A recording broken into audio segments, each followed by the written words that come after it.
The logs crackled in the stone hearth, sending shadows dancing across the weathered walls of Bradford Ranch. Outside, December wind howled through the Colorado pines, rattling windows that had withstood 90 winters. William Bradford sat in his leather chair, 95 years carved into the lines of his face, his hands spotted with age but steady as they gripped the armrests. Across from him, his grandson Marcus perched on the edge of the sofa, 18 years old, and trying hard not to show his fear. The boy's duffel bag sat packed by the door. In the morning, a car would come. In the morning, Marcus would begin the long journey to a war that had already swallowed too many young men into the jungles of Vietnam. But tonight, the old man had stories to tell. "You're scared," Will said. It wasn't a question. Marcus's jaw tightened. He wanted to deny it, wanted to be brave, but something in his grandfather's gray eyes made lying impossible. "Yes, sir." "Good." Will leaned back, and the chair creaked like old bones. "Fear means you understand what you're risking. Your life, your future, everything you might become." The fire popped and orange sparks spiraled up the chimney. The old man's gaze grew distant, traveling back across decades to a winter that had changed everything. "Before you go," Will said quietly, "I want to tell you about the woman who taught me that sometimes the greatest strength isn't refusing to fall. It's choosing to stand back up after you've lost everything." Marcus leaned forward. His grandfather rarely spoke of the past, and never with this kind of weight in his voice. "You mean Grandma Emma?" "I mean your great-grandmother, yes, but you never knew her, not the woman she was before the blizzard, before she saved my life and your grandmother Grace's life, before she became the person who built everything you see around you." The old man's hand gestured toward the window, toward the dark expanse of Bradford's Ridge, stretching into the night. Somewhere out there, lights still burned in the Emma Bradford Women's Center, where women who had nowhere else to go found shelter and second chances. "I was 30 years old." Will began, his voice settling into the rhythm of a story told and retold in the chambers of memory. "It was December of 1875. I thought I knew everything about survival, about strength, about what it meant to be a man. I was wrong about all of it." He paused, studying his grandson's face. "That winter, I made the stupidest decision of my life, and it was the best thing that ever happened to me." Marcus pulled a blanket over his shoulders and settled in. Outside, the wind howled its ancient song. Inside, the fire burned, and William Bradford began to speak of a night when the world disappeared into white, and a stranger's door opening to reveal the truth about courage. Act 1, The Mistake and the Reckoning. The sky over Miller's Ridge Cemetery turned the color of old bruises. William Bradford, 30 years old and already worn by grief, stood beside his daughter Grace at Margaret's grave. The headstone was simple granite, carved with words that never said enough. Margaret Bradford, beloved wife and mother, taken too soon by childbirth, in fate's cruel arithmetic. 2 years since Will had buried his wife and the son who never drew breath. 2 years of Grace's nightmares and his own failures to comfort her. 2 years of running a ranch that felt too big and a house that felt too empty. Grace knelt in the frozen grass, her small hands arranging wildflowers she'd picked that morning despite the cold. 6 3/4 years old, she insisted on the precision of that fraction, as if the extra months might add up to something that mattered. Her dark hair whipped in the strengthening wind, but she didn't seem to notice. "Papa," she said without looking up, "is it okay if I'm still sad?" The question hit Will like a physical blow. He dropped to one knee beside her, his hand finding her shoulder. Words caught in his throat. What did a man say to that? What comfort existed for a child who understood loss better than any child should? "Yes, baby girl," he managed. "It's okay. It'll always be okay." She finally looked at him, and he saw Margaret in her eyes. The same brown warmth, the same terrible understanding. "But you don't cry anymore." "I cry," Will said quietly, "just not where you can see." Grace considered this with the gravity of a judge. Then she nodded and turned back to the flowers. "I think Mama would like these. They're her favorite color." "Purple." Will stood his knees protesting. His Appaloosa stallion Ashford stamped impatiently 30 feet away, where Will had tied him to a scrub pine. Beside Ashford, Grace's Tennessee Walker mare stood calm as Sunday morning, her breath making clouds in the December air. The wind picked up. Will's eyes tracked to the northwest, where clouds stacked like dark stairs into the heavens.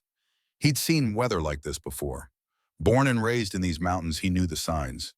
Barometric pressure dropping, Temperature falling, the smell in the air that said snow and lots of it. This morning, Ezra Stone had stood in the ranch office with his hat in his hands and worry in his weathered face. The old foreman never worried without cause. Boss, Ezra had said, barometer's dropping like a stone in a well. You sure about riding out today? Will had already been saddling Ashford. 2 years to the day. He'd made a promise to Grace that they'd visit her mother, and Will Bradford kept his promises, even the ones that might kill him. I know these mountains like the back of my hand, Will had said, cinching the girth strap tight. We'll be back before it hits. Ezra's silence had spoken volumes, but the old man knew better than to argue with grief. He'd simply help saddle Grace's mare and watch them ride out with something like resignation in his gray eyes. Now standing in the cemetery as the first snowflakes began to drift down like ash, Will understood he'd made a mistake. Pride and greed made poor navigators. The storm was coming faster than any weather he'd seen in 10 years of ranching these mountains. Grace, he said, keeping his voice level, we need to go. She placed the last flower stood and brushed dirt from her dress. Can we come back next week? We'll see. Will lifted her onto the mare's back, checked her stirrups, made sure her coat was buttoned. Too thin. The coat was too thin for serious weather, but it had been 40 degrees when they'd left. Now it felt 20 degrees colder and dropping fast. Will swung into his own saddle and Ashford danced sideways, feeling his rider's tension. The Winchester Model 1873 in its scabbard knocked against Will's leg. 44, 40 caliber lever, action, one of the finest rifles ever made. 2 years old, just like his grief. He'd bought it the week after Margaret died, telling himself he needed it for wolves and mountain lions. Really, he'd needed something solid and mechanical and reliable. Something that worked when you worked it and didn't die when you needed it most. His saddlebags held jerky rope and knife matches wrapped in oilcloth, the basic tools of survival. They'd have to be enough. Let's go home, Will said, and turned Ashford toward the southeast, toward Bradford's Ridge, 2 hours away. They'd ridden for maybe 30 minutes when the world changed. Later, Will would remember it as a curtain falling. One moment he could see the trail ahead, the familiar landmarks of pine and stone that marked the way home. The next moment, everything disappeared into white. The wind hit like a fist. Not the gentle gusts of earlier, but a roaring wall of air that bent trees and sent snow flying horizontal. Temperature plummeted. Will felt it through his wool coat, through his flannel shirt, straight to his bones. 40 miles per hour gusts, maybe stronger. The kind of wind that could strip the warmth from a man's body in minutes. Papa, Grace's voice barely carried over the storm. Stay close. Will grabbed the reins of her mare, pulling the horses together. He had to get them to shelter. Had to find something, anything that could break the wind. But the world had become a blank page written in white ink. He couldn't see 10 feet. Couldn't see the trail. Couldn't see anything but snow and more snow. Then Ashford smelled it. The stallion's head snapped up, nostrils flaring, eyes rolling white. Every muscle in the horse's body tensed. Will knew that reaction. Predator, something big. Mountain lion probably, or a bear woken early from hibernation by the strange weather. The Winchester was in his hand before he consciously decided to draw it, but the damage was done. Ashford Crow hopped sideways, nearly unseating Will. Grace's mare, usually calm as morning coffee, caught the panic and lunged forward. Grace, hold on! But the mare was already bolting. Grace, small and light in the saddle, clung to the horn with both hands. Will spurred Ashford after her, his free hand reaching for the trailing reins. He never saw the lightning, just felt it, the hair on his arms, standing up a second before the world turned white and thunder cracked like the breaking of creation. Both horses screamed. Will's hand closed on empty air as the mare's reins whipped past. Then Ashford was rearing, and Will was fighting to stay mounted, and Grace's mare disappeared into the white wall of the blizzard. When Will got Ashford under control, both horses were gone. For one terrible moment, he couldn't breathe, couldn't think. His daughter was out there alone on a panicked horse in the worst storm he'd ever seen. 6 3/4 years old, too small, too fragile, too much like her mother. Grace, his voice tore raw. Grace, nothing. Just wind, just snow, just the horrible certainty that he'd failed again. Will slid from Ashford's saddle, still holding the reins in a death grip. He couldn't lose the horse, too. Couldn't afford to be completely stranded. But he couldn't ride in this. Couldn't see. couldn't track, could only walk and pray and try not to think about what happened to small bodies in cold this deep. He pulled the compass from his pocket. His hands shook, not from cold yet, though that would come, from fear, raw and primitive and all-consuming. The brass instrument spun uselessly. He couldn't read it, couldn't focus, could only stumble forward into the white-pulling Ashford behind him, shouting his daughter's name until his throat bled. Time became meaningless. Could have been 10 minutes, could have been an hour. Will's feet went numb. His face stopped hurting and started going slack. He knew the signs. Hypothermia, the cold that killed from the inside out. He had to find shelter, had to get warm, but he couldn't, not without Grace. He'd die looking. That was the only choice he could live with. Then through the screaming wind, he heard it. Papa. The word was faint, nearly swallowed by the storm, but it was her voice, Grace's voice. Will spun, trying to locate the direction. There, to his left, maybe 50 yards, maybe less. He couldn't tell. Grace, keep shouting, I'm coming. He stumbled forward, Ashford following reluctantly. The stallion wanted shelter, wanted to turn tail to the wind and drift with the storm. But Will held him, dragged him, forced him forward toward that voice. Papa helped closer, maybe 20 yards. Will's boot caught on something buried in the snow and he went down hard. The Winchester flew from his hand, disappearing into white. He didn't care, pushed himself up, kept moving. 10 yards. 5. Then he saw her. Grace lay face down in the snow, her coat dark against white not moving. Will's heart stopped. Something in his chest simply ceased to beat.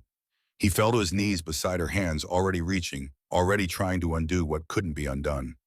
Grace, baby, Grace. He turned her over. Her lips were blue. Her face was white as the snow around her, but her eyes opened. Brown eyes, Margaret's eyes, finding his face and holding on. Papa, she whispered. Cold. And Will Bradford, 30 years old and already widowed and absolutely terrified, pulled his daughter against his chest and realized he had no idea what to do next. Emma Fletcher's door.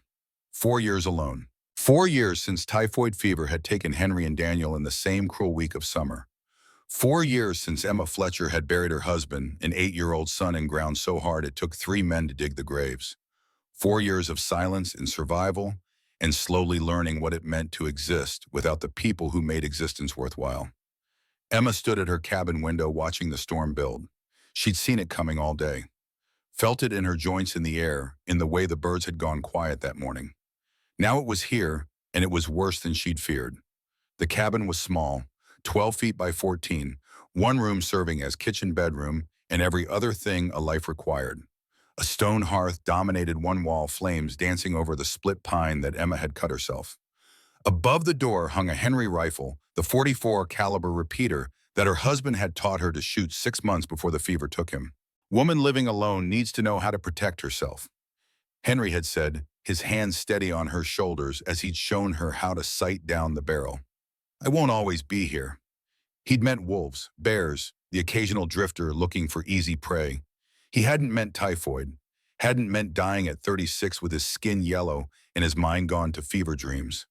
Hadn't meant leaving her alone with a child who'd asked for water in a voice that got weaker every hour until it stopped asking altogether. Emma turned from the window and surveyed her supplies. Half a sack of flour, maybe 10 pounds. A quarter wheel of cheese gone hard at the edges. 3 potatoes sprouting eyes in the corner. 2 pounds of dried venison hanging from the rafters. Enough for another week if she was careful. 2 weeks if she was desperate. She'd been desperate before. She'd learned to make desperate last. The wind picked up, finding gaps in the walls Emma had never properly sealed. She stuffed rags in the cracks, fed more wood to the fire. The Bible sat on the small table unopened. She hadn't read it since Daniel died. Couldn't reconcile a loving God with a child suffering. Easier to believe in nothing. Easier to survive. The scream cut through the wind like a knife. Emma's head snapped up. For a moment, she thought she'd imagined it. 4 years alone made you hear things, made you imagine voices in the wind and footsteps in the night. But then it came again. Help! A child. A child's voice, thin and desperate and terrifyingly close. Emma didn't think. Thinking was for people who had things to lose. She grabbed the Henry rifle, threw open the door, and ran into the storm. The cold hit like a physical blow. Snow so thick she couldn't see her own feet. Wind strong enough to stagger her. Temperature that went straight through her coat and dress and found the warmth beneath and started stealing it. But she'd heard a child. And Emma Fletcher, 29 years old and broken by grief, couldn't ignore that. Couldn't let another child die. Not if she could help it. Not even if helping meant dying herself. She stumbled forward, the rifle clutched in both hands. Snow already piling on her shoulders and her hair blinding her. She shouted but couldn't hear her own voice over the wind. Then movement, a shape in the white, small, too small, falling. Emma ran. Each step was a battle, snow up to her thighs, cold burning her lungs. But she ran and she reached the child just as the small body collapsed completely. A girl, maybe 6 years old, dark hair matted with ice, lips gone blue, eyes fluttering open, brown and huge and filled with terror. "Mama," the child whispered. And Emma's heart, that dead thing she'd buried with her son, cracked open. For one terrible moment she saw Daniel. Saw him at 3 calling for her from his bed. Saw him at 5 burning with fever. Saw him at 8 at the end, too weak to call for anyone. "I ain't your mama," Emma said, her voice rough, "but I'm going to get you inside." She knelt, lifted the child, so light, too light, like holding snow itself. "Papa," the girl whispered. "Papa." Emma turned and saw him, a man emerging from the storm like something half wild, tall, broad-shouldered, snow-caked in his dark hair, desperation in his eyes that Emma recognized because she'd worn it herself. He carried no weapon. His hands reached for the child. She ran, he gasped, his voice raw from shouting. "Saw a light, ran before I could stop her." Emma didn't hesitate. "Inside, now, both of you." She led the way, moving by instinct more than sight. Her cabin was close. Had to be close. She'd only come 30 feet, maybe 40. But in this storm, 40 feet could be forever. The man followed and Emma heard him stumble, heard him curse, heard him keep coming. Behind him, the shape of a horse appeared and disappeared in the white. Then the cabin loomed out of the storm, and Emma's hand found the door, and she shoved it open and stumbled inside with the child in her arms. The warmth hit like a wall. The man followed, pulling his horse through the doorway before Emma could protest. Not ideal having a horse inside, but better than losing it to the storm. He slammed the door shut, and the wind scream became muffled, distant, almost dreamlike. Emma laid the child near the fire, her hands already moving with purpose. Strip the wet coat. Check for frostbite. Look at the lips, the fingernails, the color of the skin. She'd learned about bodies the hard way. Learned by watching Henry and Daniel slip away despite everything she'd tried. Learned that sometimes knowledge came too late, but you carried it anyway. "What's her name?" Emma demanded, not looking at the man. "Grace." His voice shook. "Her name is Grace." "Grace." Emma wrapped the child in her only quilt, the one that still smelled like home, like the life before. "Grace, honey, can you hear me?" The child's eyes opened. Cold. "I know, baby. We're going to warm you up. Going to make you better." Emma turned to the man for the first time, really looked at him. Tall, maybe 6'2", broad through the shoulders, face weathered by sun and wind, but not old. 30, maybe, 35 at most. His coat was good wool, expensive. His boots were quality leather. Rich. He was rich. And he'd nearly killed his daughter through stupidity or arrogance or whatever made rich men think they could outwit weather. "Get those wet clothes off," Emma snapped, "before you freeze to death in my house." He stared at her. His eyes were gray. Winter sky gray, storm gray, and they held something Emma recognized because she saw it every day in her own mirror. Grief, deep and permanent and carried like stones. "Thank you," he said quietly. "I don't know how to thank you for this. Don't need thanks. Need you to not die. There's a blanket in the chest by the bed. Use it." Emma turned back to Grace, checking her fingers for the white patches that meant frostbite. Clean so far. Lucky. But the child's core temperature was low. Too low. Emma began to massage the small hands, working blood back into frozen tissue. Behind her, she heard the rustle of wet clothes coming off, heard the creak of the chest opening. Tried not to think about the fact that she had a strange man undressing in her cabin. Tried not to care. Grace's eyes found Emma's face. "Are you an angel?" Despite everything, Emma almost laughed. "No, child, just a woman with a fire and not much sense. You saved us." Wasn't about to let you freeze on my doorstep. The man approached wrapped in Emma's spare blanket. He knelt beside his daughter, his hand finding her dark hair, his face crumbling with relief. Papa, Grace said and tried to smile. Right here, baby girl. Right here. Emma stood moved to the hearth, began ladling venison broth into wooden bowls. It was thin, the bones had been boiled too many times, but it was hot, and hot was what mattered. This is the last of your meat. The man's voice came from behind her. Quiet, observant. Emma's hand stilled on the ladle. You always this observant, or just when you're freezing to death? Habit, a pause. Bad habit, makes folks uncomfortable. Emma turned, met those gray eyes, saw intelligence there, saw understanding, saw a man who noticed things and drew conclusions and probably made more money than she'd seen in her entire life. Name's Emma, she said. Emma Fletcher. This is my home, and you're welcome to it until the storm passes. The man accepted the bowl she offered. William Bradford. Most folks call me Will, and this is Grace. We got lost. Horses spooked. I made a mistake. We all make mistakes. Emma handed a bowl to Grace, watched the child wrap small hands around the warmth. The trick is surviving them. They ate in silence. The fire crackled. The wind screamed outside. And Emma Fletcher, 29 years old and alone for 4 years, felt something in her chest that had been frozen solid begin to thaw. She told herself it was just the fire, just the warmth of another human voice in her too quiet cabin, just the temporary comfort of not being alone. She told herself it meant nothing. But when Grace fell asleep wrapped in Emma's quilt and Will sat across from her with grief in his eyes, Emma knew she was lying to herself. Some things once begun couldn't be stopped. Some doors once opened changed everything. And Emma had just opened hers to strangers who would break her heart and save her life and teach her that broken things could still be beautiful. She just didn't know it yet. The night of knowing, Grace slept the sleep of the exhausted, curled near the fire like a small animal seeking warmth. A mum had checked her 3 times in the first hour, felt her forehead for fever, watched her breathing, made sure the color stayed in her lips. Old habits from nursing Daniel. Old skills she'd hoped never to use again. Now the child slept peacefully, and Emma sat with her back against the wall, watching the fire burn low. Will Bradford sat across the cabin, also watching. Not the fire, his daughter. His eyes never left Grace's face except to track her breathing count, the rise and fall of her small chest. You should sleep, Emma said quietly. Can't. His voice was rough from screaming in the storm. Every time I close my eyes, I see her running, see her disappear, see myself failing.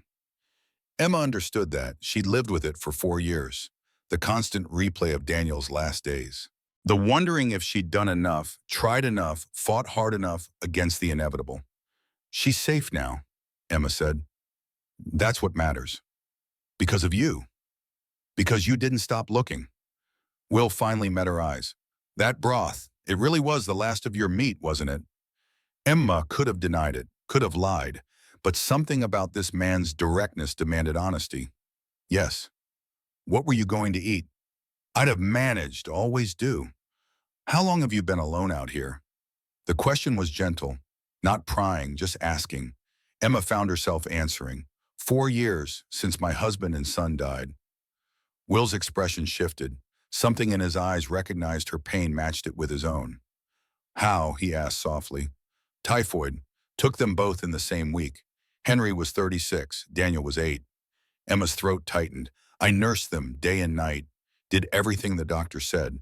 Did everything right. They died anyway. Silence fell.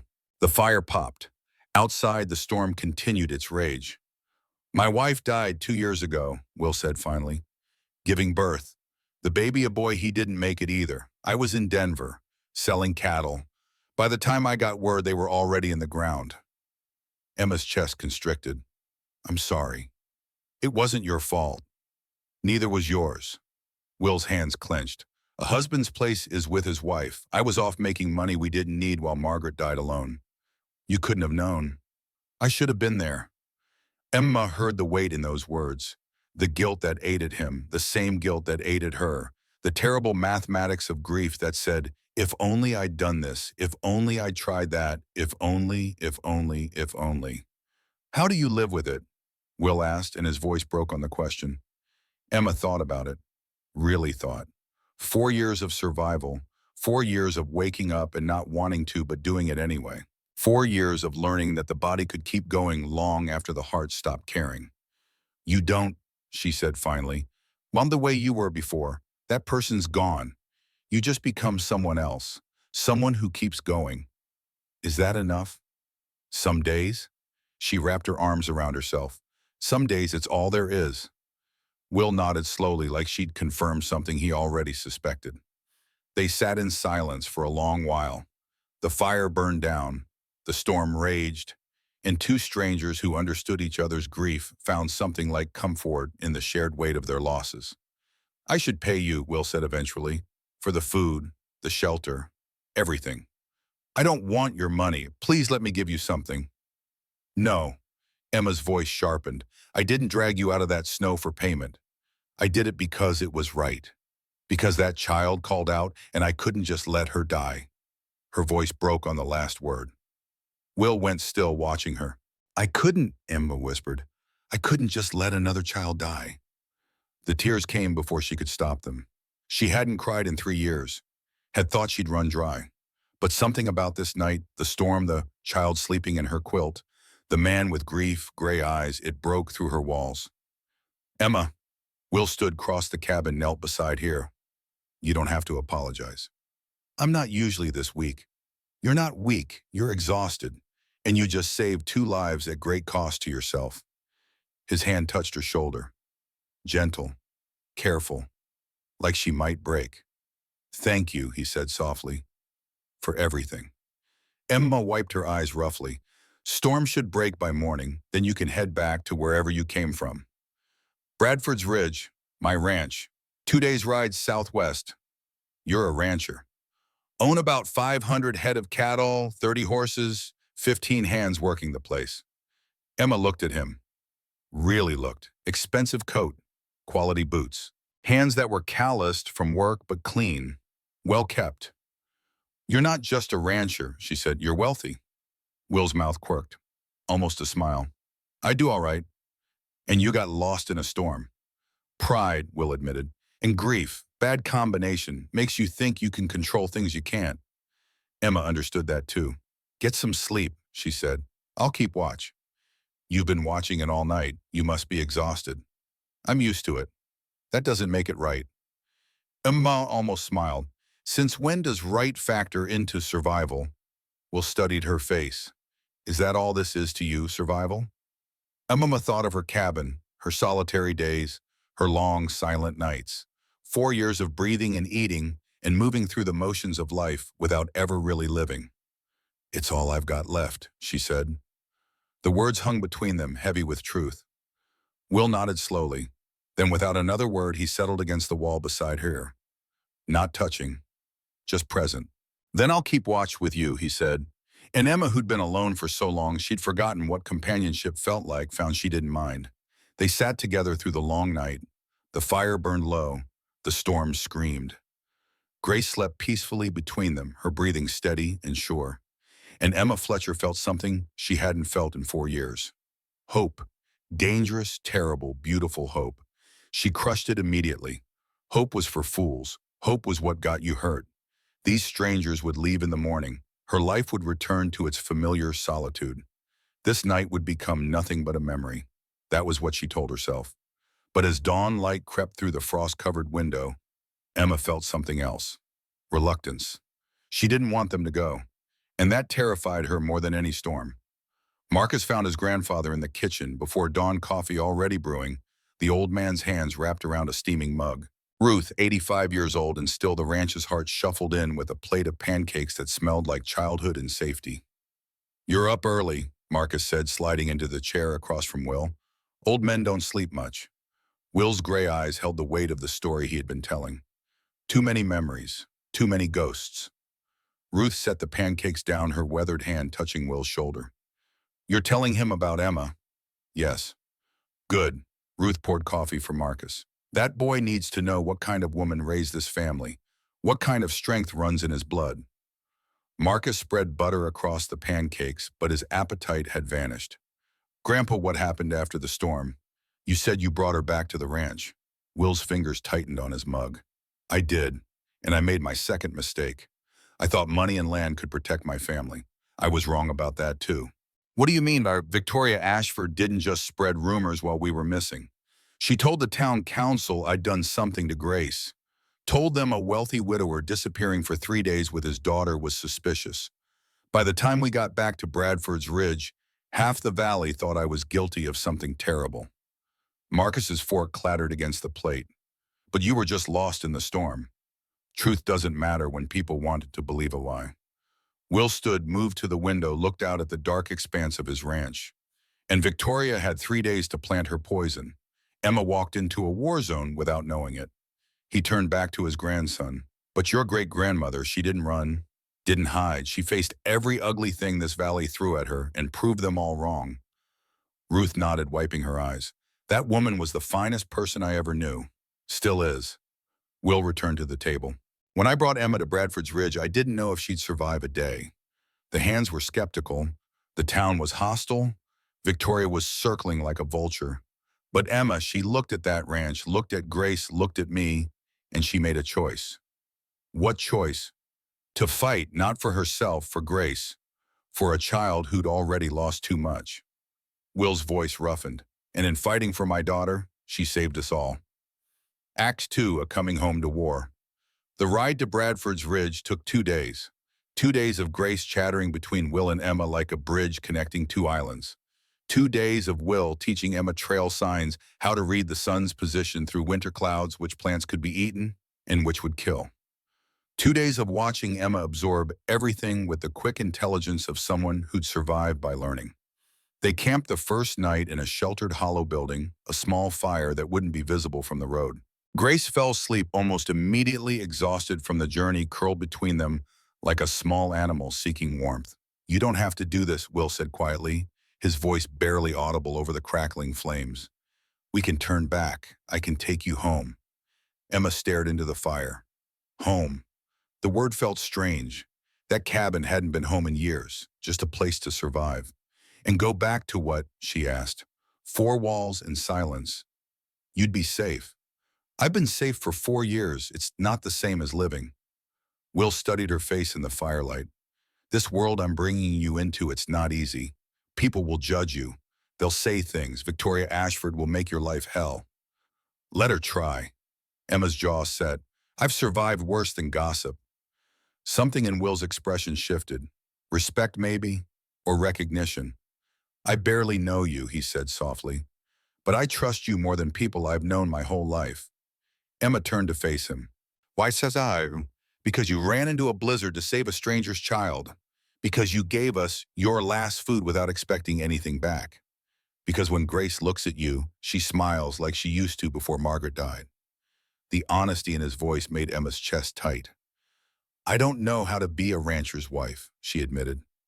I don't know your world. Then we'll learn together. Will reached across the space between them, his hand finding hers. Not demanding, just offering. Emma looked at their joined hands, calloused palm against calloused palm, and made a decision that terrified her. She leaned forward and kissed him. It wasn't gentle, wasn't asking permission. It was claiming and being claimed, choosing and being chosen. Will made a sound of surprise that turned into something else entirely as he pulled her closer, his free hand tangling in her hair. When they broke apart, both breathing hard, Emma's heart hammered against her ribs. Just so we're clear, she said. This is real now. Will's smile was like sunrise after a long winter. Yes, ma'am. They sat close after that, shoulders touching, watching the fire burn down, while Grace slept peacefully between them.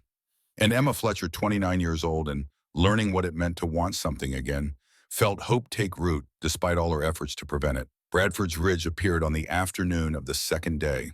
Emma saw it from the pew of her rise, sprawling across the valley floor like a promise or a threat. The main house stood 3 stories tall, white-painted wood with green shutters. Barns and outbuildings clustered around it. Corrals held at least 30 horses. Beyond, cattle grazed across pasture land that seemed to stretch forever. This is your ranch, Emma's voice came out smaller than she intended. This is home. Will's hand found hers. You're home now, if you want it. Emma couldn't speak. The cabin where she'd lived for 4 years could have fit inside one of those barns. This wasn't just wealth. This was power, legacy, a world she didn't understand. Grace, riding ahead on her Tennessee Walker, suddenly kicked the mare into a gallop. Ezra, Ezra, we're home. A man emerged from the main barn, tall, weathered, gray-haired, somewhere past 50, and strong as old leather.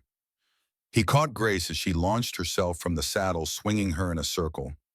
Well, look what the storm dragged in. Ezra Stone's voice was gruff, but his eyes were warm. Gave us quite a scare, little miss. We had an adventure. Grace's words tumbled over each other. We got lost and found Emma, and she saved us from freezing, and she can shoot, and she's going to stay forever. Ezra's sharp gaze found Emma. She felt evaluated in that single glance. Her worn dress, her calloused hands, the Henry rifle across her lap.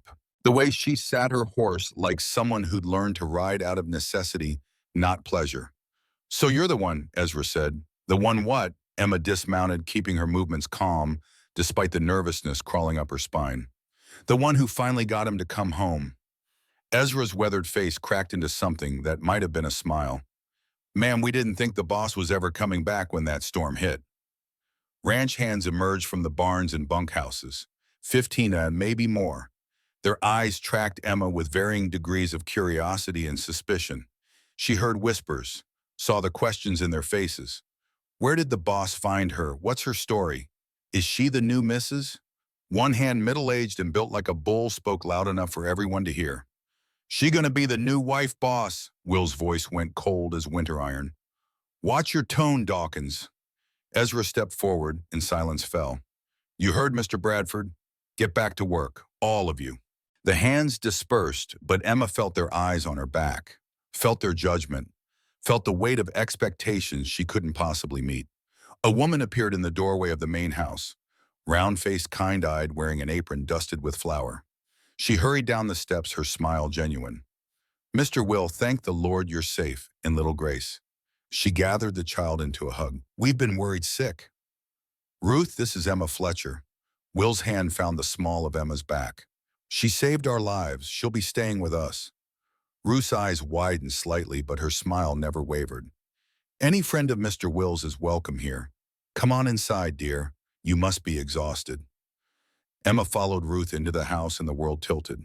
High ceilings, polished wood floors, a staircase that curved up to the second floor like something from a picture book, paintings on the walls, furniture that looked expensive and delicate. Emma's boots caked with trail dust felt obscene on those clean floors. This way, Ruth said gently, leading Emma upstairs. Mr. Will asked me to prepare a room for you. The room was larger than Emma's entire cabin. A real bed with a carved headboard, a washstand with a porcelain basin, curtains on the windows, a wardrobe against one wall. I had the boys bring up hot water, Ruth said, gesturing to the basin. And there are clothes in the wardrobe, Mrs. Margaret's things. Mr. Will said you might be about her size. Emma's throat tightened. I can't wear a dead woman's clothes. Ruth's expression softened. They're just fabric now, dear. She'd want them used. Margaret was practical that way, hated waste. You knew her. 15 years I've worked for this family, watched Margaret grow into herself, watched her fall in love with Mr. Will, watched her die. Ruth's voice caught, and I watched that man nearly die of grief afterward, until you showed up. Emma didn't know what to say to that. Rest, Ruth said. I'll bring food up later. Alone, Emma stood in the middle of the room and tried to remember how to breathe. What was she doing here? This wasn't her world. These weren't her people. She was a widow from a one-room cabin, not someone who belonged in a house with staircases and servants and rooms bigger than dreams. A knock at the door made her jump. Emma, Grace's small voice. Can I come in? Emma opened the door. The child stood there in a fresh nightgown, her dark hair damp and combed. I wanted to say goodnight, Grace said, and I wanted to make sure you were still here. The words hit Emma like a fist. I'm here. Promise you won't leave.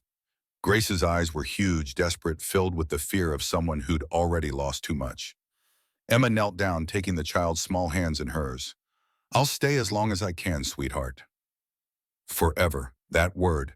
That impossible word. I don't know about forever, Emma said carefully. But I'm not leaving tonight, or tomorrow, or the day after that. It wasn't enough. Emma saw it in Grace's face, but it was all she could honestly give. Grace threw her arms around Emma's neck, holding on like someone drowning. I love you, the child whispered. I loved you from the moment you pulled me out of the snow. And Emma Fletcher, who'd thought her heart was too broken to love anything again, held this stranger's child and felt something crack open in her chest. I love you too, she whispered back. Grace finally released her smile through tears and ran off down the hallway. Emma stood in the doorway shaking until footsteps approached. Will appeared leaning against the wall, watching her with an expression she couldn't read. She's terrified of losing people, he said quietly. After Margaret died, she had nightmares for months, screaming, clawing at the air. I didn't know how to help her. You were there. That was enough. Was it? His laugh was bitter. Sometimes I wonder if I'm making everything worse. If she'd be better off with someone who knows what they're doing. Stop, Emma's voice cracked like a whip. Don't you dare finish that sentence. Will stared at her. That child loves you more than anything in this world, Emma said fiercely. Whatever mistakes you think you've made, you are her father. Her safe place, her home. Something shifted in Will's expression. Get some sleep, Emma said. Tomorrow's going to be hard enough without exhaustion making it worse. But sleep wouldn't come. Emma lay in the too-soft bed in the too-large room and stared at the ceiling until exhaustion finally dragged her under. Act 2 be the Shadow War. Morning brought trouble wrapped in silk and spite. Emma woke to shouting in the yard below. She dressed quickly in one of Margaret's plain work dresses. It fit well enough, though the fabric was finer than anything Emma had ever worn. She hurried downstairs to find Will on the porch facing Ezra, whose weathered face was tight with worry. Boss, we got problems, Ezra said. Big problems. Will's jaw clenched. How bad? Victoria Ashford's been busy while you were gone, real busy. Ezra glanced at Emma, hesitated. Say it, Will ordered. She's been talking to the church ladies, the town council, the sheriff, saying you and Grace went missing for 3 days, that nobody knows where you were, that maybe you did something to the child. The words hung in the cold morning air like poison. Will's hands clenched into fists. That woman is trying to take my daughter. It's worse, Ezra continued. She filed a report with Judge Morrison. Says you might be unstable. That Grace isn't safe with you. Emma stepped forward. Then we give them proof she is safe. Both men turned to look at her. And who are you to them? Ezra asked, not unkindly. A stranger who showed up with the boss after 3 days alone. That'll just feed the rumors. Emma's blood went cold. She hadn't thought about how it would look. A wealthy widower. 3 days missing. A mysterious woman. The story practically wrote itself, and none of it was true. Then we make me not a stranger, Emma said. Before anyone could respond, a carriage appeared on the road. Expensive. Black lacquered wood with brass fittings. It rolled to a stop in front of the house, and a woman emerged. Victoria Ashford was beautiful in the way ice was beautiful. Mid-40s, dressed in silk and velvet, her hair perfect under a fashionable hat. She moved with the confidence of someone who'd never been told no. William. Her voice was honey poured over steel. Thank God you're safe. We've all been so worried. Will didn't move from the porch. Victoria, you weren't invited. I don't need an invitation to check on a dear friend. Her eyes slid past Will to Emma, and something cold flickered in their depths. And who might this be? Emma stepped forward. Emma Fletcher, and you are Victoria Ashford, a concerned friend of the family. The smile Victoria gave was reptilian. How nice of William to bring home a guest, though I must say the timing is rather suspicious. Suspicious how? Emma kept her voice level. 3 days missing, a child in danger, and now a strange woman in residence. Victoria's tone dripped false sympathy. People will talk, my dear. Let them talk. Victoria's mask slipped for just a moment. Surprise, maybe even respect. Then it snapped back into place. William, be reasonable, Victoria said, turning back to Will. This wilderness woman, this nobody, you're making a fool of yourself. Grace appeared in the doorway behind Will. Her small face went hard when she saw Victoria. I don't like you, Grace said clearly. You make Papa sad. Go away. Victoria's composure cracked. Child, you don't understand what's best for you. I understand you're trying to take me away from Papa. That's not best for anybody. Emma felt pride swell in her chest. This child had spine. Victoria's eyes hardened. We'll see what the court thinks about that. She climbed back into her carriage, but before she left, she leaned out the window. You don't know what you're getting into, she said to Emma. This world isn't for people like you. You'll fail. You'll embarrass him. And when you do, I'll be there to pick up the pieces. Then you'll be picking up your pride off the ground, Emma said, because I'm not going anywhere. The carriage rolled away. Emma stood watching until it disappeared, her heart hammering against her ribs. That woman, she said quietly, is going to be a problem. She already is, Will said, but we'll handle it, together. The rumors started that same day. Ruth heard them first coming back from the mercantile in town. Whispers, innuendo, stories that twisted truth into something ugly. Emma Fletcher had been married before. True, her husband had died. Also true. But now the story said she'd killed him, poisoned him for his farm, come to Colorado hunting for her next wealthy victim. Emma heard about it from Ruth, who delivered the news with tears in her eyes. Nobody who knows you would believe it, Ruth said, but most people don't know you yet. Emma rode into town the next day for supplies. The merchant Millionaire, a man she'd never met, refused to serve her. I don't do business with murderers, he said, and slammed his door. Emma rode back to the ranch in silence. Rage and humiliation burned in her chest, fighting for dominance. By the time she reached home, her hands shook on the reins. Will was waiting on the porch. One look at her face told him everything. What happened? Emma couldn't speak, couldn't explain. She just shook her head and walked past him into the house. He followed, moving carefully. Talk to me. They're saying I killed Henry.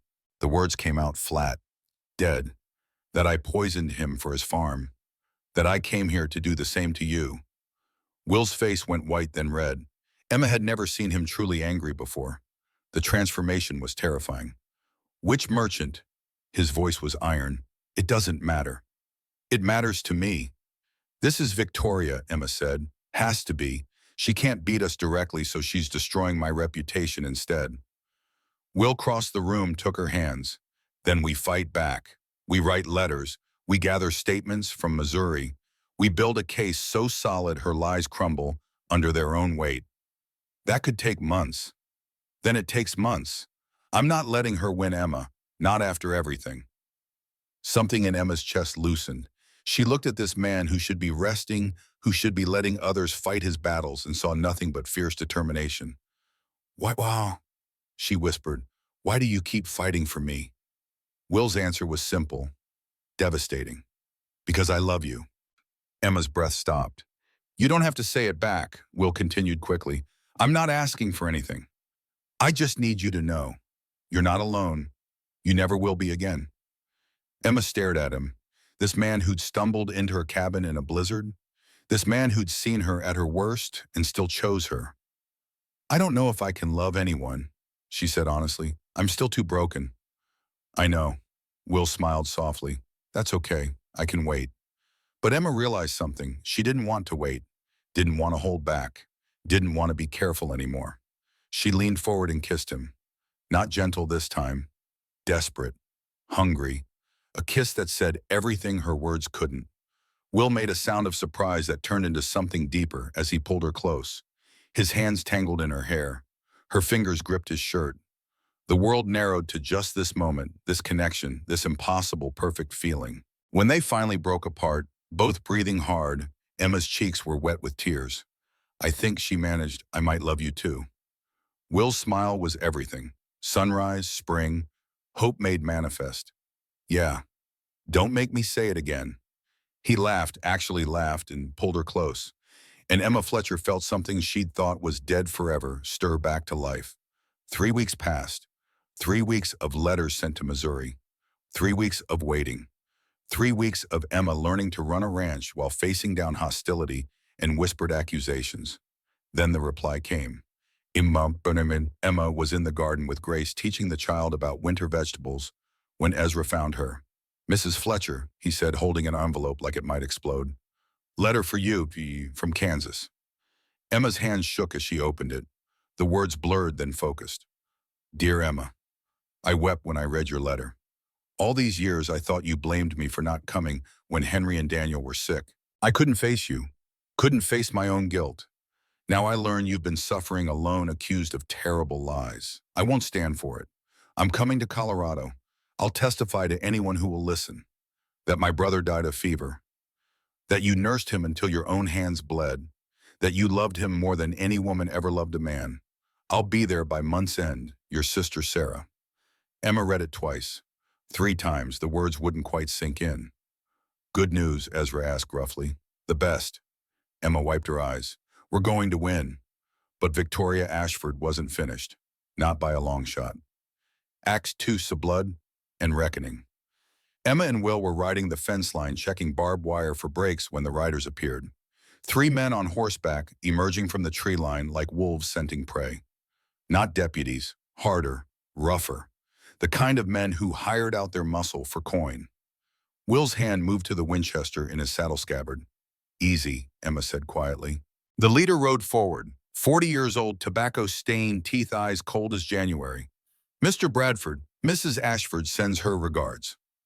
I'm not interested in anything Victoria has to say. She's willing to make a deal. The man's smile was ugly. You drop this marriage farce, she'll drop the investigation. Everybody walks away happy. Will's jaw clenched. No deal. The man's eyes slid to Emma. Your new wife's got quite a past. Shame if more details came to light. Details about how her husband really died. Emma felt ice in her veins. What details? That I nursed him day and night, that I buried him with my own hands. Details can be interpreted however we want them interpreted. Then interpret this. Emma's hand moved in one smooth motion. The pistol Will had given her, taught her to use, cleared its holster. The shot cracked across the valley. The bullet tore past the man's ear, close enough to graze skin. His horse reared. He grabbed the saddle horn, face going white with shock. That was a warning, Emma said, her aim never wavering. Next one goes between your eyes. Silence.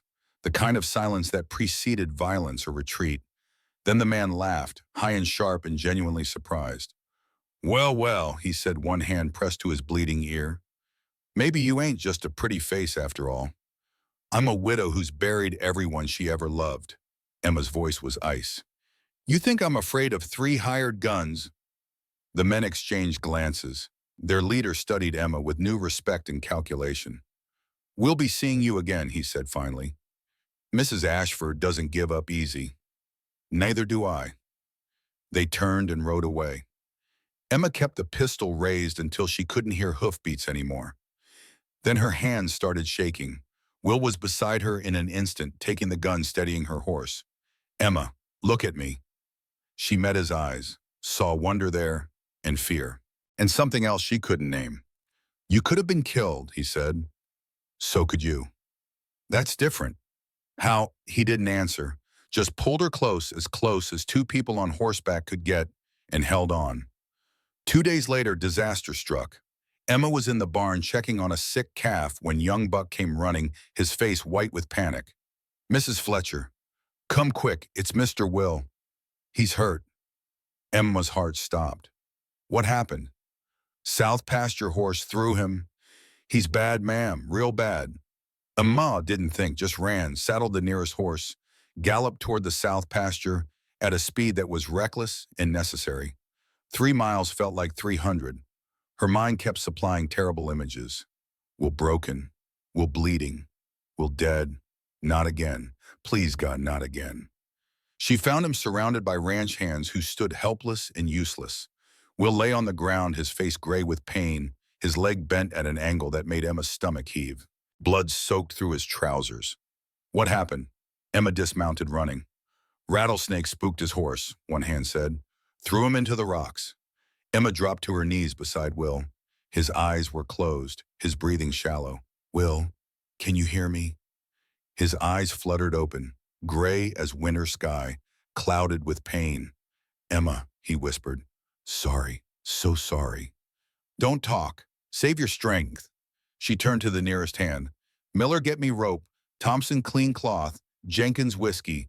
Now. They scrambled to obey. Emma examined the leg with hands that wanted to shake but didn't. Compound fracture. tibia broken, bleeding from a deep gash.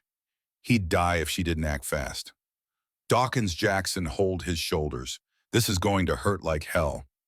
Emma worked with the knowledge bought through grief. She'd learned about bodies by watching Henry and Daniel slip away. Learned what happened when you did nothing. This time she'd do something.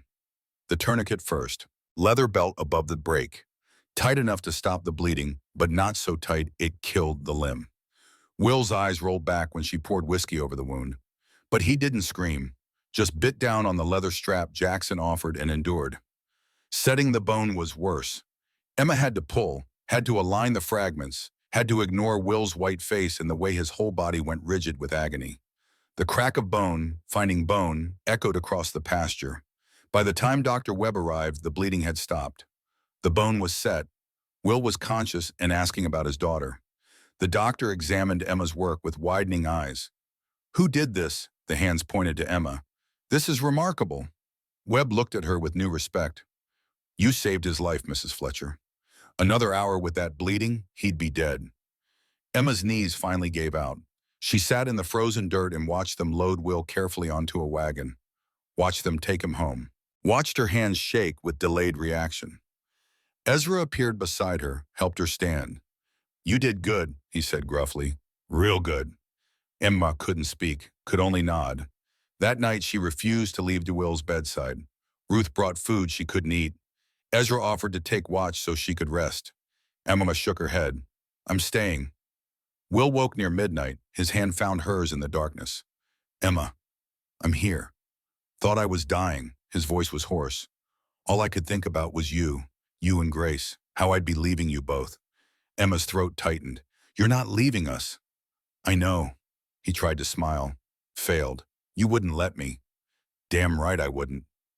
They sat in silence for a while. The house settled around them. Somewhere down the hall, Grace slept peacefully, unaware how close she'd come to losing her father. "The ranch," Will said finally. "You'll need to run it while I'm laid up." "Well, I don't know anything about running a ranch." "You didn't know anything about setting broken legs either. But you learned." His grip tightened on her hand. "I trust you, Emma, more than anyone." And Emma Fletcher, who'd spent 4 years believing she was useless, looked at this man who believed in her and made a choice. "All right," she said. "I'll try. That's all I ask." He slept then. Emma sat beside him through the long night, watching him breathe, counting each rise and fall of his chest like precious coins. And she realized something that terrified her. She couldn't lose him. Couldn't survive losing someone else she loved.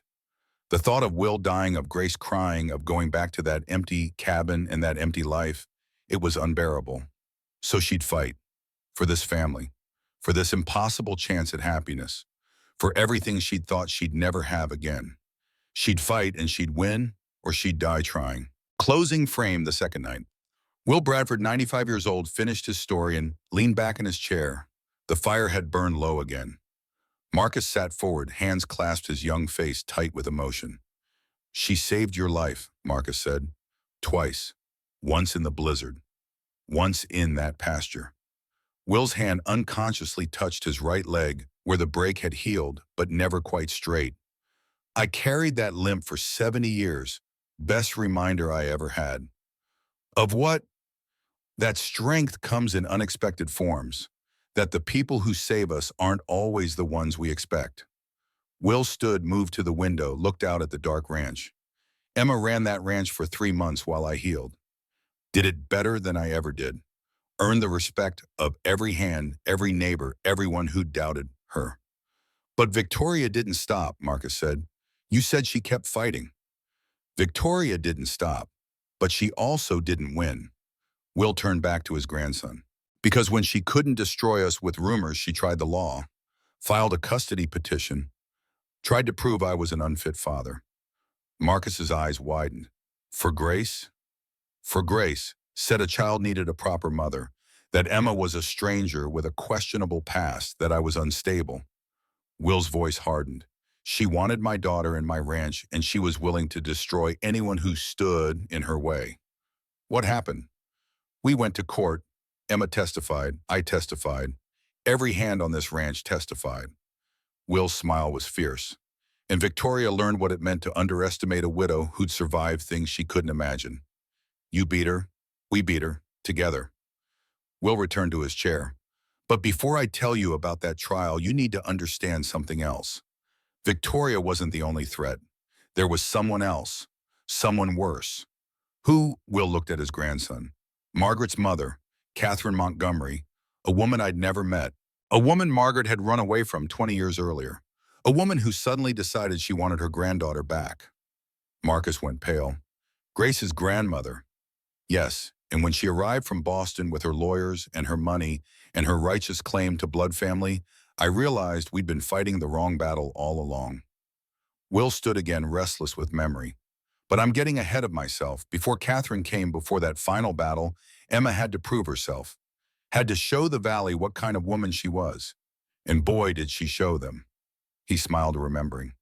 Tomorrow I'll tell you about the trial, about Grace's testimony, about the moment Emma Fletcher stood in that courtroom and explained what it meant to be a mother, what it meant to choose love over fear.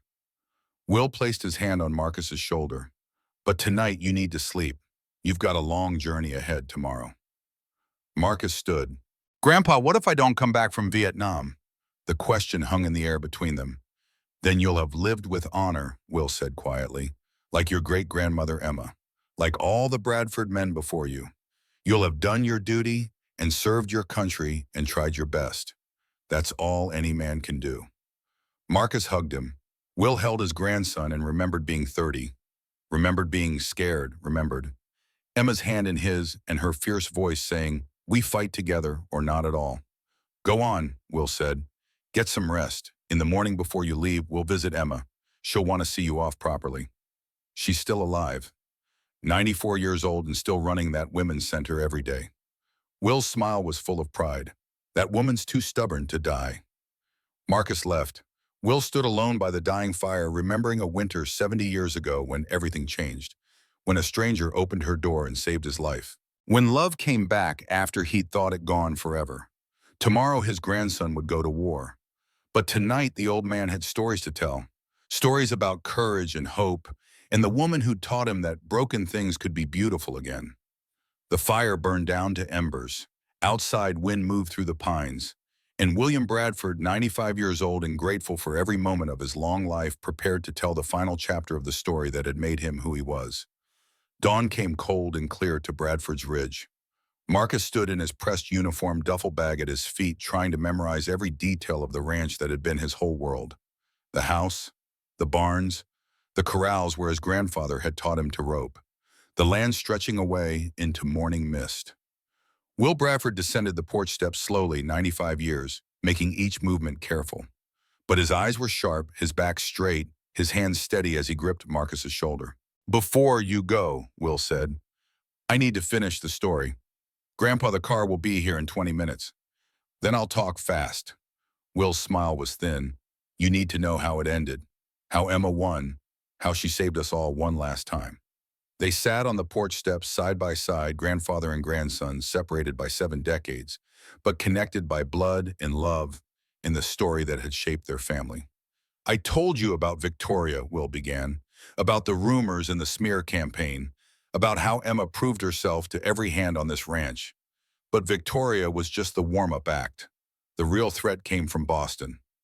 Grace's grandmother, Catherine Montgomery, a woman I'd never met, a woman Margaret never spoke about except in nightmares. Will's voice went quiet. She arrived 3 weeks after Emma saved my life in that pasture, came with lawyers and money and the kind of righteous fury that only guilt can fuel. Marcus leaned forward. What did she want? Grace. She wanted to take Grace away, said a child needed blood family, proper upbringing, Boston society. Will's hands clenched. She filed a custody petition, made it official, made it legal, made it the fight of our lives. But you had Emma. Yes, we had Emma. Will looked at his grandson. And Emma had something Catherine didn't expect. Something that won the day. Want to know what it was? What? Truth. Simple, devastating, unshakable truth. Will stood. Come on, before you leave for Vietnam, there's someone you need to see. Act 3. The woman from Boston. The letter arrived on a Tuesday morning, 3 months after Will's accident. Emma was in the ranch office reviewing ledgers with Ezra, learning the numbers that kept 500 head of cattle fed through winter. Will sat nearby in a chair by the window, his right leg propped up, still healing, but strong enough now that he could manage short walks with a cane. The messenger wore town clothes and nervous eyes. "Mrs. Bradford, legal documents from Judge Morrison." Emma's stomach dropped. She took the envelope, broke the seal, read words that made the world tilt sideways. Petition for custody, filed by Catherine Montgomery of Boston, Massachusetts. Maternal grandmother seeking guardianship of minor child Grace Bradford on grounds that said child would benefit from proper family environment, educational advantages, and cultural opportunities not available in current residence. Will, Emma's voice came out steady despite the ice in her veins. "We have a problem." Will read the petition twice. His face went from pale to gray to something like carved stone. "I didn't even know she was still alive," he said finally. "Margaret never talked about her, never wrote her. I thought they were estranged, but I didn't know why." "She's coming for Grace." "Yes." Will's hands trembled on the paper. "And she has the law on her side. Blood relation, wealth, social standing. Everything a judge might consider important." Ezra cleared his throat. "Boss, what do you want me to do?" "Send word to Sarah Fletcher. Tell her we need her testimony sooner rather than later." Will looked at Emma. "And prepare for war." Catherine Montgomery arrived 5 days before the scheduled hearing. Emma saw the carriage from the upstairs window. Black lacquered wood, brass fittings polished to a mirror shine, 4 matched horses pulling it. The kind of wealth that made Victoria Ashford's carriage look like a farm wagon. The woman who emerged was tall, regal, dressed in expensive mourning clothes, despite the fact that her husband had been dead for years. 62 years old and beautiful in the way ice sculptures were beautiful. Perfect, cold, untouchable. Emma descended the stairs to find Catherine already in the parlor, uninvited, examining the room like she owned it. "You must be the new wife," Catherine said without preamble. "Emma Bradford." Emma kept her voice level. "And you must be the grandmother who never bothered to meet her granddaughter." Catherine's eyes narrowed. "I assume you're referring to the estrangement between myself and my daughter. That's a family matter, not your concern." "Grace is my concern. That makes it my business." "Grace," Catherine said the name like she was tasting it. "Margaret wanted to name her Eleanor after me. I see that request was ignored along with everything else." Emma felt anger building in her chest. "Margaret had 7 years to contact you. She chose not to. Maybe you should ask yourself why." Margaret was young, rebellious. She didn't understand what she was throwing away. She understood perfectly. She married Will, built a life here, had a daughter, was happy until childbirth took her. Emma stepped closer. "Where were you then? Where were you when Margaret died? Where were you when Grace cried herself to sleep every night for a year?" Catherine's composure cracked. Just for a second, just enough for Emma to see pain beneath the ice. "I wasn't allowed," Catherine said quietly. "Allowed, you're her grandmother. You could have come anyway. Could have fought for her, could have done something besides sitting in your Boston mansion pretending she didn't exist. You don't understand the situation. Then explain it to me." But Catherine's face had closed again. The moment of vulnerability vanished like it had never been. "I'll see you in court, Mrs. Bradford. We'll let Judge Morrison decide what's best for the child." She swept out. Emma stood alone in the parlor, shaking with rage and fear, and the terrible certainty that this fight would be harder than anything Victoria had thrown at them. Grace found her 10 minutes later. "Mama Emma," the child's voice was small. "Who was that lady?" Emma knelt, pulled Grace close. "Your grandmother, your mother's mother." "I have a grandmother." Grace's eyes went wide. "Like other children have grandmothers." "Yes, baby." "Does she want to meet me?" Emma's heart broke. "She wants more than that, sweetheart. She wants you to come live with her in Boston." Grace's face crumbled. "I don't want to go to Boston. I want to stay here with you and Papa." "I know, we're going to fight to make sure you can stay." "Promise that word, Amen." That impossible binding word. "I promise," Emma said, and meant it with every fiber of her being. The witnesses began arriving 2 days later. Sarah Fletcher came first, Henry's younger sister, 33 years old, and traveling from Kansas with determination in her eyes. She embraced Emma on the porch, both women crying. I brought everyone I could, Sarah said. Dr. Morrison, Pastor Williams, the Johnsons from the farm next to yours. Everyone who knew you and Henry. Everyone who can testify to the truth.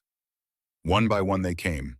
People Emma hadn't seen in 4 years. People who'd known her when she had a family, when she had a life, when she was someone other than a widow surviving alone. Dr. Morrison, 60 years old and carrying his medical bag like a talisman. Emma Fletcher was the finest nurse I ever worked with. Saved more lives than I did during that typhoid outbreak. I'll testify to that under oath. Pastor Williams, 55 and gray at the temples. I buried her husband and son, watched her grieve, watched her survive. That woman has more integrity than anyone I've ever met. The Johnson family, neighbors from Missouri. Emma worked herself to exhaustion caring for Henry and Daniel, nearly died herself from the fever. Anyone who says she hurt them is a liar. Ruth housed them all, cooked for them, coordinated their testimonies with the efficiency of a general planning battle, and Emma, watching her house fill with people who'd traveled hundreds of miles to defend her, felt something she'd almost forgotten. Hope. Will found her in the garden the night before the hearing. She was pulling weeds she couldn't see in the darkness, her hands moving by memory and nervous energy. You should rest, he said. Can't. Emma didn't stop working. If I stop, I'll think. If I think, I'll panic. Will lowered himself carefully to sit on the garden wall, his healing legs stretched out. We're going to win. You don't know that. I know you. I know Grace. I know what we've built here. His voice was certain. Catherine Montgomery doesn't stand a chance. Emma finally stopped, turned to face him. What if she does?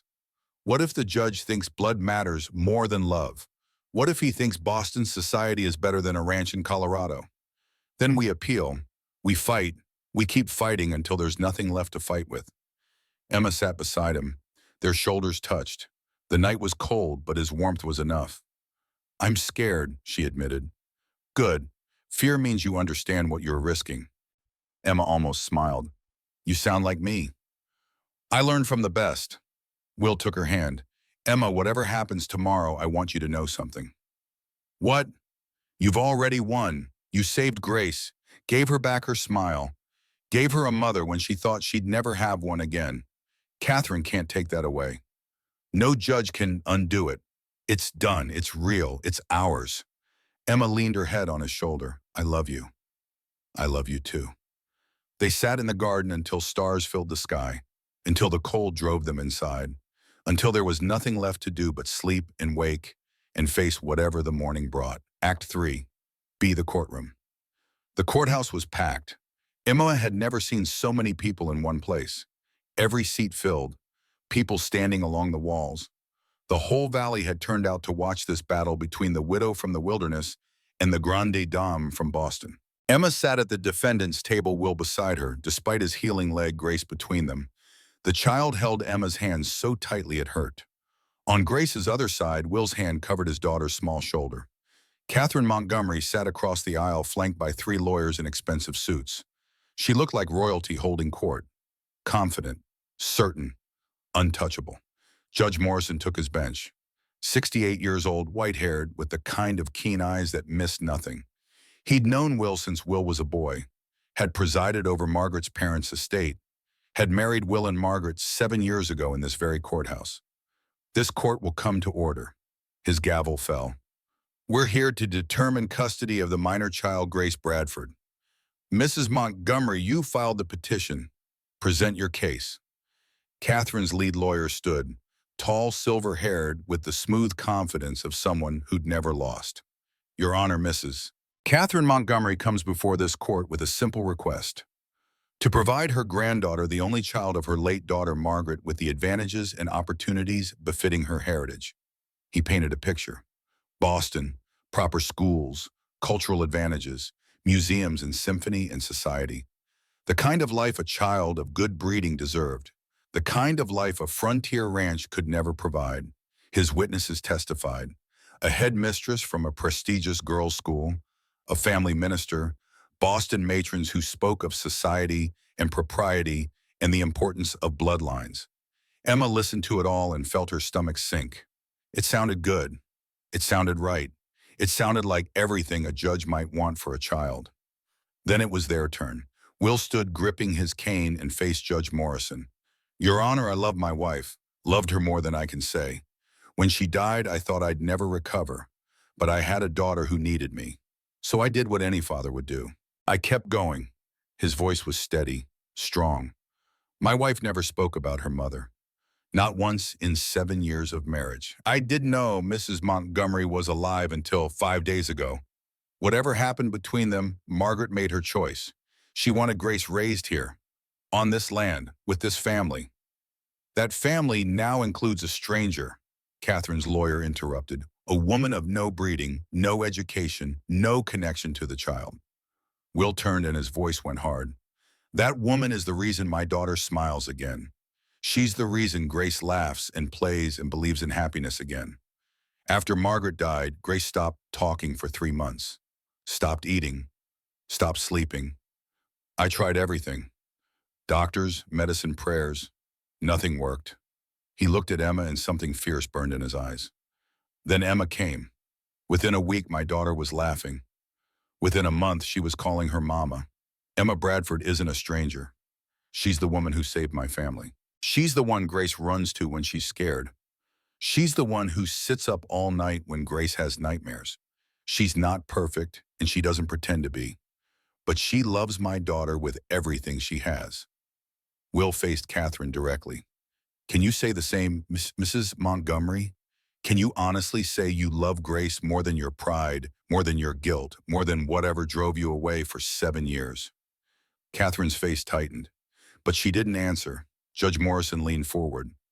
Mrs. Bradford, I'd like to hear from you directly. Emma stood. Her legs shook, her hands trembled, but her voice came out steady. I'm not going to pretend I belong in your world, Your Honor. I grew up poor, lost my first husband and son to fever, spent 4 years alone in a cabin, barely surviving. I don't know which fork to use at fancy dinners. Can't play piano, can't speak French, can't do any of the things Boston society considers proper. She paused, breathed, found the words she needed. But I know how to love. I know how to fight for people who can't fight for themselves. I know what it means to look at a child and see a second chance. Not redemption, not replacing what I lost, but a choice. A choice to love again despite knowing how much it can hurt, despite knowing I might lose her, despite everything. Emma's voice broke. Grace didn't come from my body, but she grew in my soul. Every nightmare I chased away, every scraped knee I bandaged, every bedtime story, every morning she runs to me calling Mama. Every single one of those moments built something, built us, built a family. She turned to Catherine. The woman's face was still marble, still cold, but something flickered in her eyes. I understand your pain, Mrs. Montgomery, I do. You want a second chance with Grace because you didn't get one with Margaret. I understand wanting to fix past mistakes, to make amends, to try again. Emma's voice went quiet, firm. But Grace is not your second chance. She's not a do-over for Margaret. She's a little girl who's already lost one mother. Taking her from the only home she knows, from the only family she remembers, that's not love. That's selfishness dressed up as duty. The courtroom was silent. Catherine's hands clenched in her lap. I'm not perfect, Emma continued. I'll make mistakes. I'll fail sometimes. But I will never ever abandon her. I will be there every single day, in sickness and health, in joy and sorrow. Grace is my daughter, in every way that matters. And I'm begging this court, don't take her from me. Emma sat, her heart hammered. Her hands shook. Will gripped her fingers under the table. Judge Morrison cleared his throat.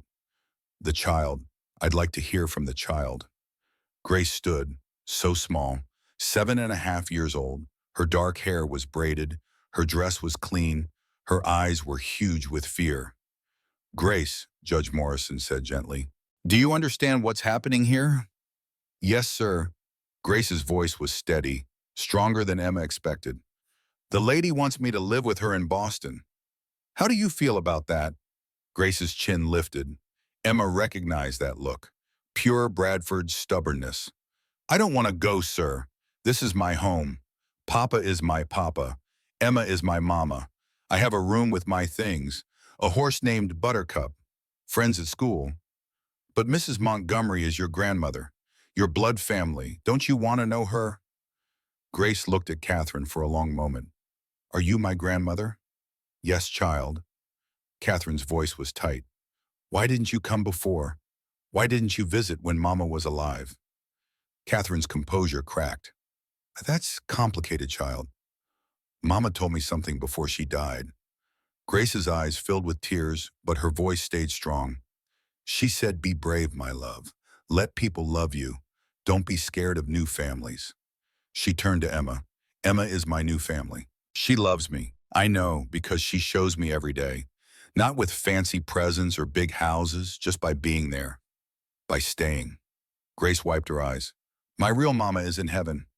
I miss her every single day. But she would want me to be happy, and I'm happy here.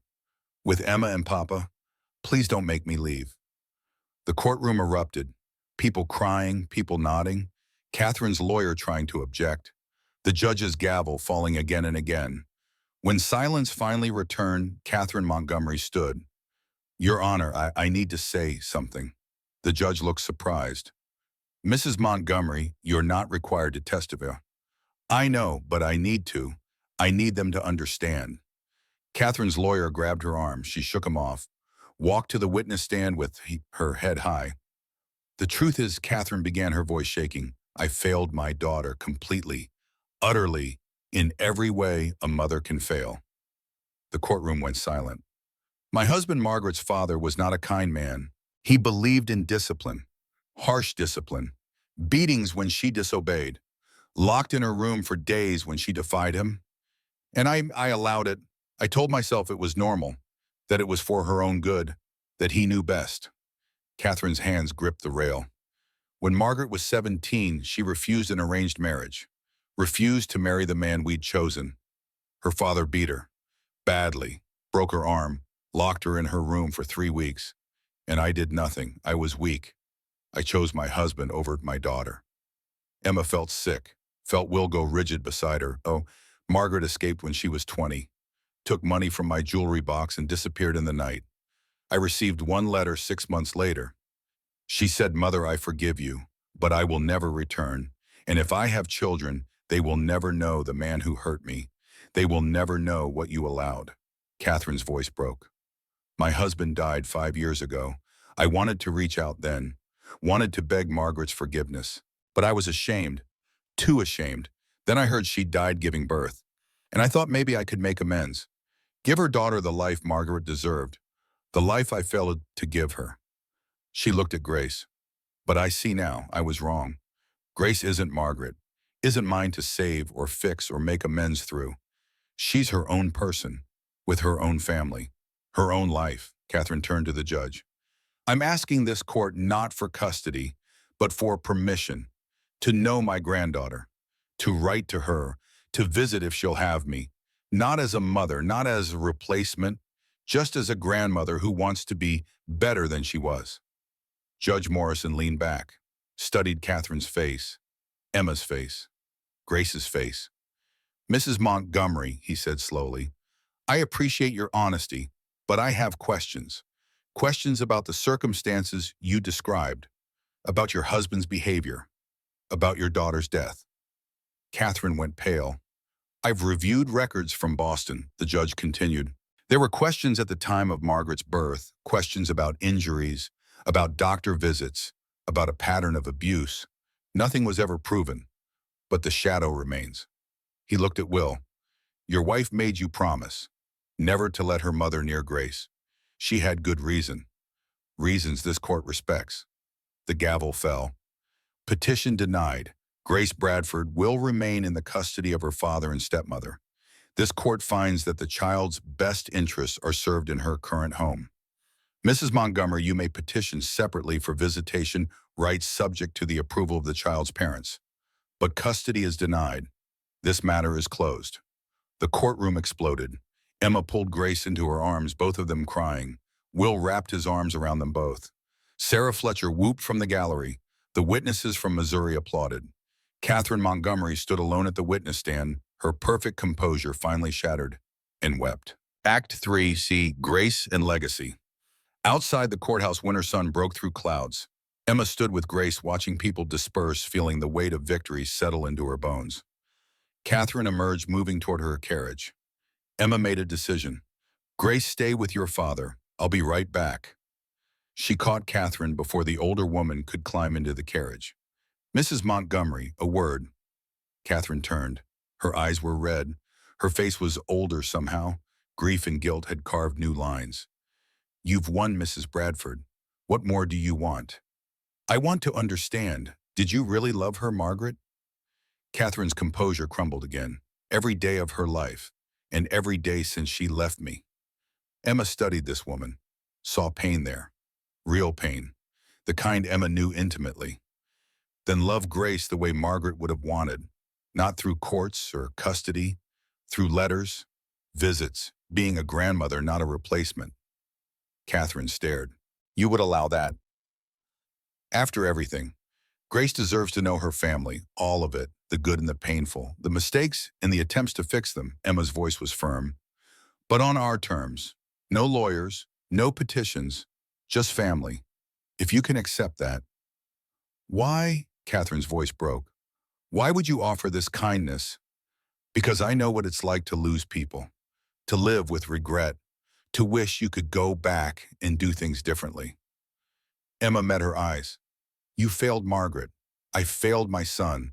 I couldn't save Daniel from the fever no matter how hard I tried. We can't change the past, but we can choose how we move forward. Catherine was silent for a long moment. Then she nodded slowly. I don't deserve this. None of us deserve what we get. We just try to do better. Emma walked back to her family. Will raised an eyebrow. What did you say to her? Gave her a second chance, on our terms. Will smiled, pulled her close.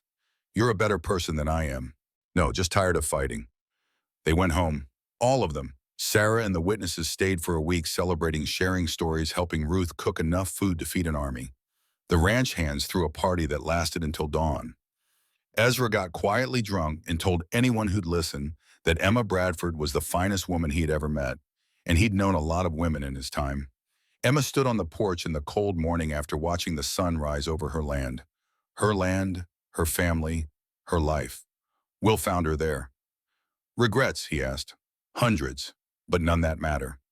He kissed her, soft and sure. I meant what I said in court. You saved us.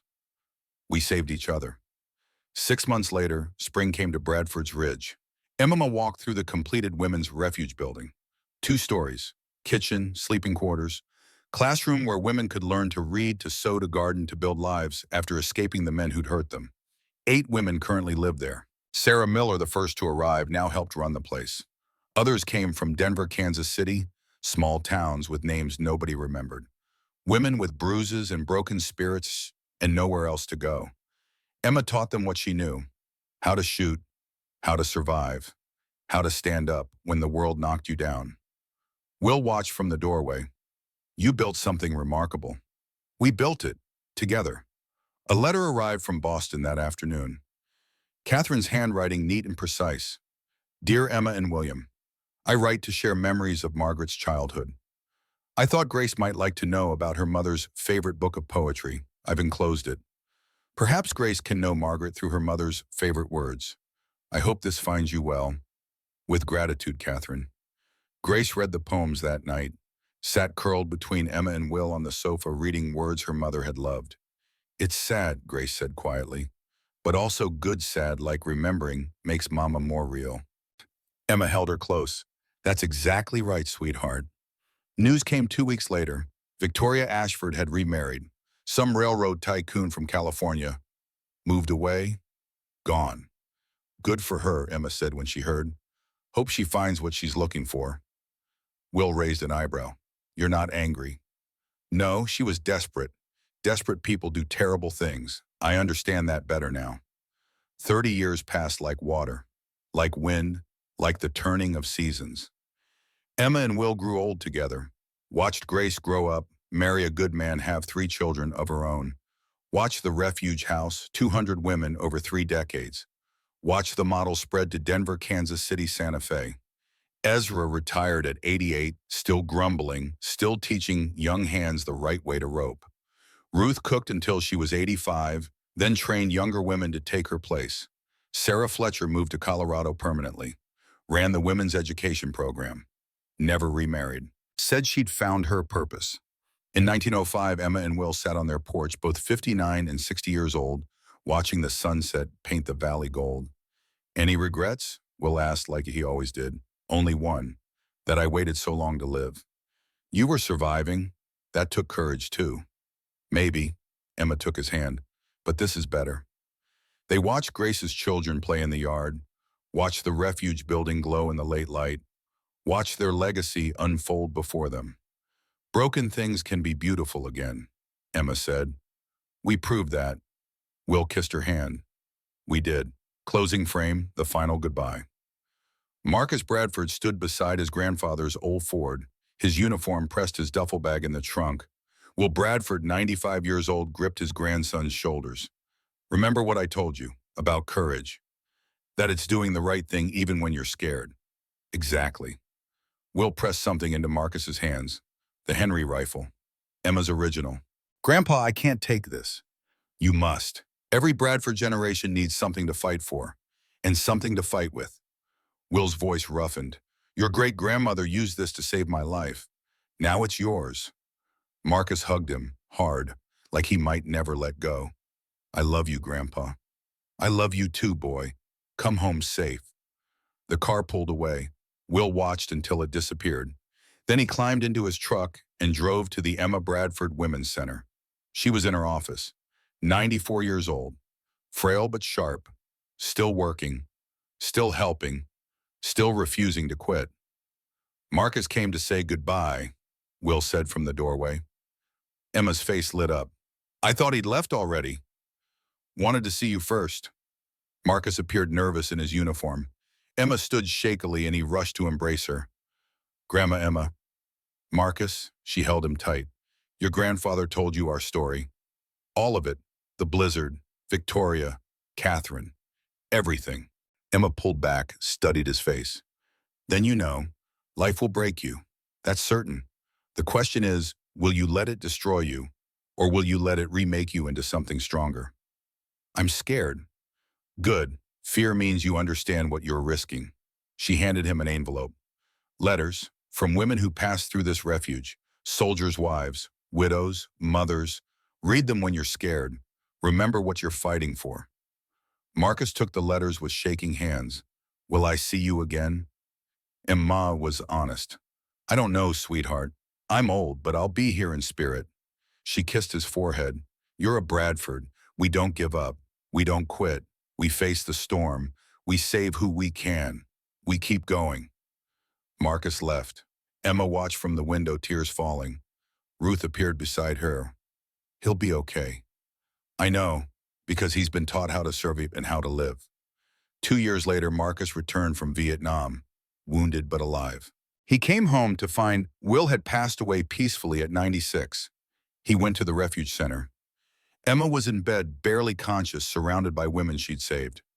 Grandma, I'm home. Emma's eyes opened, 96 years old and nearly gone.